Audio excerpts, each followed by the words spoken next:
5 days later, Jasper called his secretary, Xavier Hall, to his office. How is the investigation on Alice White going? Jasper looked out from the floor-to-ceiling windows at Solana City. His tall, upright figure projected an overbearing silhouette. I'm sorry, Mr. Beckett. There isn't any progress, Xavier nervously reported. After Madame Alice left that night, she didn't return to the sanatorium where she worked. I even went to her address only to find out that it was fake. There weren't any families with the last name White in that area. The address is fake? Jasper was shocked. He finally turned to look at Xavier, his gaze oppressive. Yes, I went to the local police station to check things out, but there was no such person. Xavier had addressed her as Madame Alice for 3 years. It was hard for him to change this habit. Jasper was stunned. Who did he marry? Was she a spy? She left with Jonah Taylor that night. There was nothing related to him. To be honest, if Mr. Taylor deliberately hid the fact that he had a new lover, it would be hard for us to find any clues. When Jasper heard that, he raised his brows in anger. Jonah Taylor looks like a gentleman with good manners. How could he do such a despicable thing like stealing someone's wife? Well, he's not really stealing. He's just taking over the duties. Instantly, Jasper glared at him, so Xavier dared not speak another word. Jasper couldn't forget a scene of that night when Jonah was so protective of Alice. He was unsure why, but he had a suffocating feeling in his heart. His wife had always been dull. Also, Jonah was famous in their circle for being a ruthless and cold man. So how did she manage to attract an indifferent guy like Jonah to protect her? Jasper, can we not get a divorce? It's because I love you.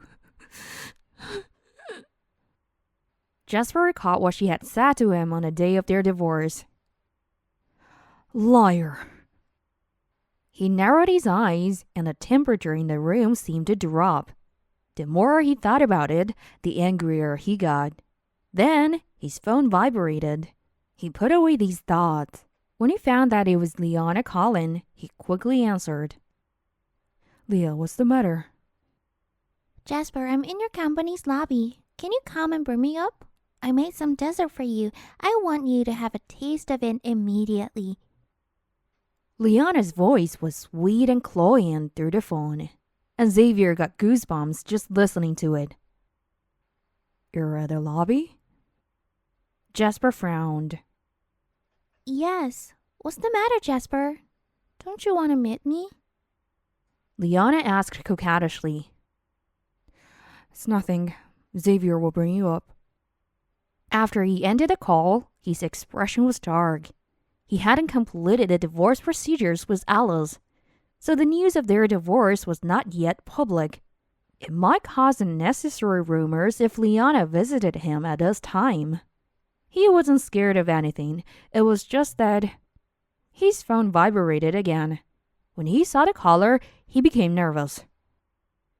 Grandpa. You fool! Bastard!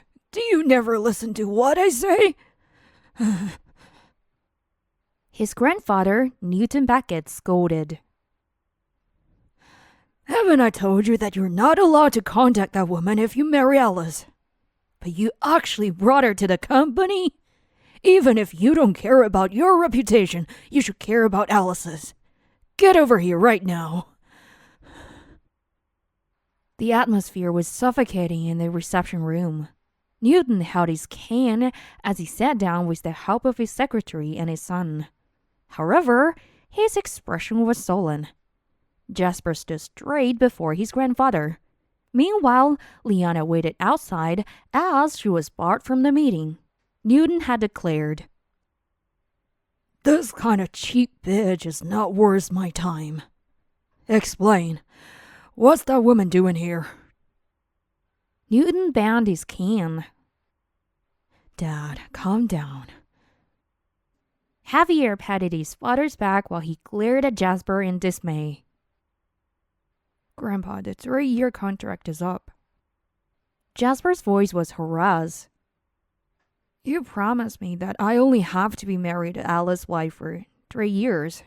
After that, I can choose to stay married or divorce. Newton's face instantly paled with shock. He had enjoyed Alice's 3 years with the family, so he didn't realize that much time had passed. No, I'm ending this marriage to be with the woman I love. You shouldn't have any objection to this. Alice has also signed the divorce papers. We'll go through the formalities soon. Jasper said indifferently. What? You divorced her? Newton was outraged. When he got up, his vision blacked out momentarily, and he almost fainted. Jasper quickly rushed forward and supported his grandfather. However, Newton pushed him away angrily. Dad, they haven't gotten the divorce certificate yet. All they did was sign the papers. You've just been through a stroke, so you can't be agitated. Javier was worried Newton's stroke would relapse. Oh my, what sin have I committed? I wasn't happy with Sophie as my daughter-in-law. Why can't I find a granddaughter-in-law that I'm satisfied with? Jasper stood there awkwardly with his hand in mid-air while Javier was conflicted. I want Alice. Get her back. If you divorce her, I won't have any appetite to eat. I don't want anyone else. I just want Alice to be my granddaughter-in-law. Newton was like a child having a tantrum. Jasper, call Alice over to see me right now. Newton urged him. Grandpa is useless. Even if I call her over to spend time with you, our marriage has already ended. There's no way to continue. Jasper felt it was better to have a clean break. As time passed, they would soon forget about us. Oh! Newton started to twitch and fell backward. Jasper and Javier were both frightened by this. Immediately, one called a doctor while the other went to get his medication. This scene was chaotic. With no other choice, Jasper could only call Alice. The number you have dialed is not in service. Not only did Alice go missing, but she had deleted her phone number. Damn it.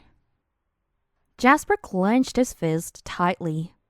On the other end of the city, at the front door of KS World Hotel, all the executives anxiously awaited their new manager. I heard a new general manager is a young woman. I don't believe she'll succeed. The 4 male general managers that came before her failed to turn the company's business around. They have either been moved to other branches or resigned. Do you guys really think she could change the situation?